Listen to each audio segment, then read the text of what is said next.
If audiences have waited more than 3 decades for a film sequel, you know it better be good. And that, in a word, is what Blade Runner 2049 is. Picking up years after the original film, the world of replicants is threatened, this time by a sleeker model that boasts more bells and whistles. The new line is so good, there's even thought they can reproduce and express human feeling.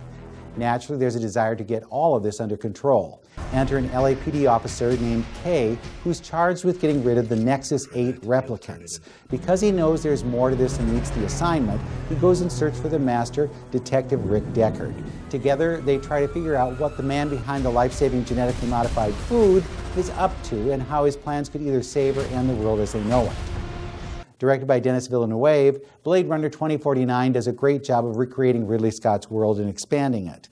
The film is too long for its own good, but it has so many visual and mental treats, it's impossible to ignore.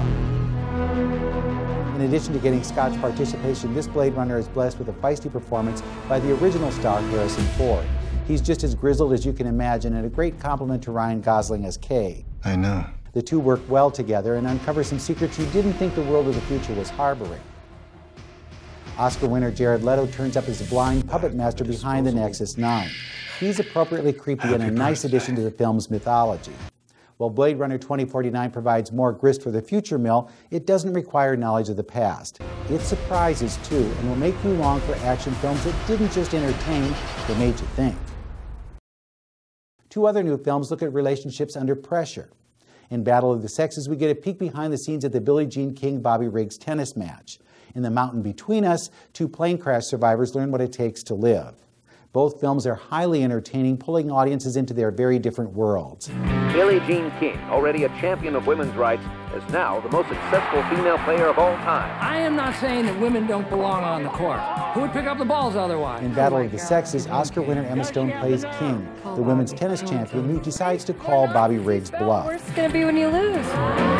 The aging chauvinist, played by Steve Carell, is convinced men are better at tennis than women. So he issues a challenge that becomes a rallying cry for both sides, and a huge media event during the 1970s. The film looks great, giving its stars plenty of nail-biting moments on and off the court. The Mountain Between Us, however, is more traditional, showing what happens when Kate Winslet and Idris Elba are stranded on the top of the mountain, hoping to return to the comfort of their pre-flight lives. Now, it's a more predictable story, but the 2 stars make it work. They climb a mountain, Stone and Carell climb lifetimes of stereotypes, and Ryan Gosling and Harrison Ford tackle the future. In all, it's a very good week at the movies. With your Movies in a Minute, I'm Bruce Miller.